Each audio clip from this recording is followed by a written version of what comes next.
জাতি গড়ার কারিগর আমাদের শ্রদ্ধেয় শিক্ষকদের ন্যায্য আন্দোলনে উপস্থিত শ্রদ্ধেয় শিক্ষকবৃন্দ, উপস্থিত সংগ্রামী ছাত্র জনতা, সাংবাদিক বন্ধুগণ, আসসালামু আলাইকুম ওয়া রাহমাতুল্লাহি ওয়া বারাকাতুহু। সংগ্রামী উপস্থিতি, গত 16 বছরে বাংলাদেশে গুম, খুন, আয়নাঘর, ক্যাম্পাসে নির্যাতন নিপীড়নের মাধ্যমে খুনি হাসিনা এবং তার দোসররা বাংলাদেশে ফ্যাসিবাদ কায়েম করেছিল। এবং খুনি হাসিনা এবং তার দোসররা বাংলাদেশের প্রতিটি শিক্ষা প্রতিষ্ঠানকে, শিক্ষার যে পরিবেশ, সেই পরিবেশকে নষ্ট করার মাধ্যমে আমাদের শিক্ষকদের যে ন্যায্য অধিকার, সেই অধিকার থেকে আমাদের শিক্ষকদেরকে বঞ্চিত করা হয়েছে। সেই অন্যায্য জুলুম, নির্যাতন, নিষ্পেষণের বিরুদ্ধে, ফ্যাসিবাদের বিরুদ্ধে 24শে জুলাই বিপ্লবের মাধ্যমে আজকে আমরা নতুন বাংলাদেশ পেয়েছি। জুলাই যে বিপ্লব হয়েছে, সেই বিপ্লবের মূল দাবি ছিল বৈষম্যকে দূর করা। যে বিপ্লব আমাদের 2000 ভাই বোন জীবন দিয়েছে, 40,000 ভাই বোন পঙ্গু হয়েছে, গাজী হয়েছে, এবং তাদের আত্মত্যাগের মাধ্যমে আজকে আমরা ফ্যাসিবাদ মুক্ত নতুন বাংলাদেশ পেয়েছি। সকল শহীদদের মূল উদ্দেশ্য ছিল একটি ইনসাফ ভিত্তিক বাংলাদেশ বিনির্মাণ করা, বৈষম্যহীন বাংলাদেশ বিনির্মাণ করা। কিন্তু আমরা আজকে 1 বছর পরেও আমাদের সেই বৈষম্যগুলো দূর হতে দেখছি না।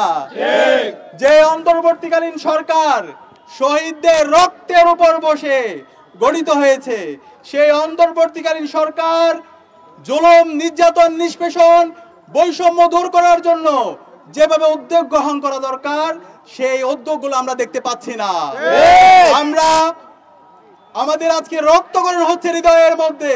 আমাদের জাতি গড়ার কারিগর, আগামীর প্রজন্ম গড়ার কারিগর, আমাদের শ্রদ্ধেয় শিক্ষকরা ন্যায্য অধিকারের জন্য গত 8 দিন ধরে শহীদ মিনারে অবস্থান করতে হচ্ছে।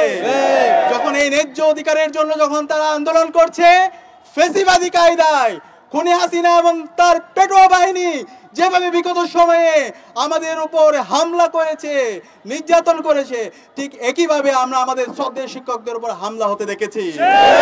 রাষ্ট্রকে অনুরোধ করবো, আপনারা ফ্যাসিস্ট হওয়ার চেষ্টা করবেন না।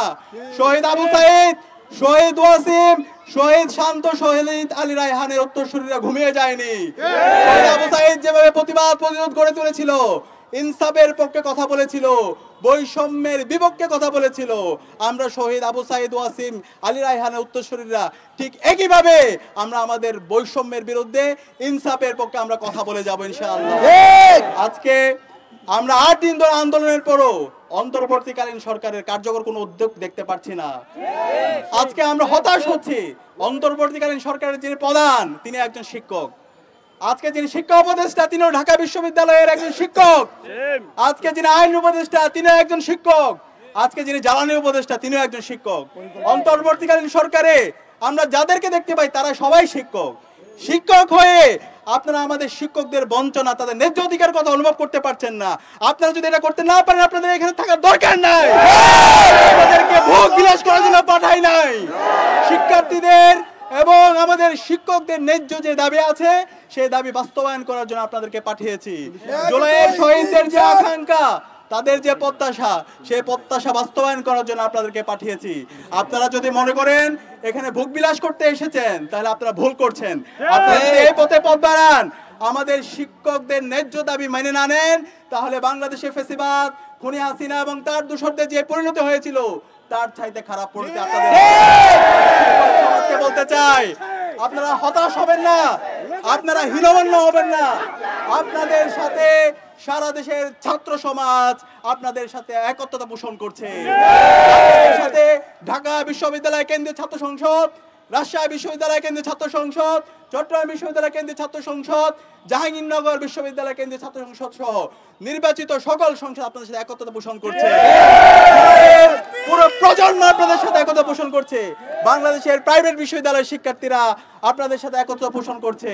সকল মাদ্রাসা, স্কুল, কলেজ, বিশ্ববিদ্যালয়ের শিক্ষার্থীরা আপনাদের সাথে একত্রতা পোষণ করছে।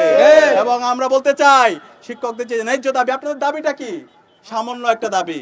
সে দাবি হচ্ছে আমাদের শিক্ষকদের যে বেতন, সে বেতনের 20% তাদেরকে আবাসন ভাতা দিতে হবে। আরে ভাই, আপনাদের তো 40% দেওয়া আপনাদের দায়িত্ব, 20% দিতে হবে। 40% দেওয়া এটা হচ্ছে আপনাদের রাষ্ট্রের দায়িত্ব।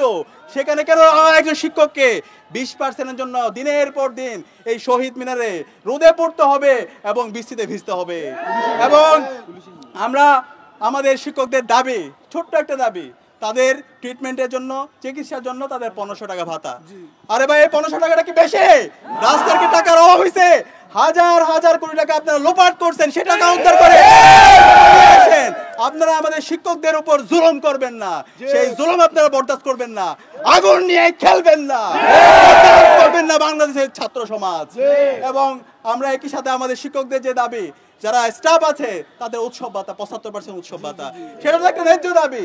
আমি অনুরোধ করবো অন্তর্বর্তীকালীন সরকারকে, এখনো সময় আছে, শিক্ষকদের ন্যায্য যে দাবি আছে সেই ন্যায্য দাবি মেনে নিন। তাহলে এমন ঝড় হবে, এমন উত্তাল তরঙ্গ হবে যেটা আপনারা বইতে পারবেন না।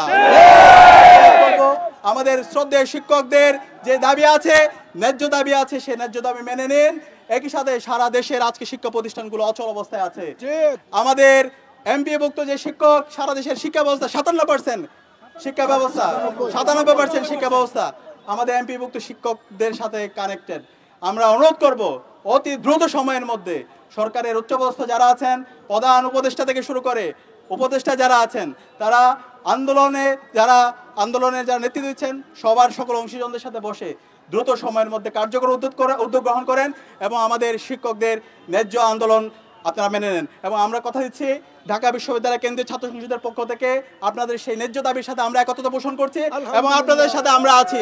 আপনারা একাকিত্ব করবেন না, বিজয় আসবে ইনশাআল্লাহ।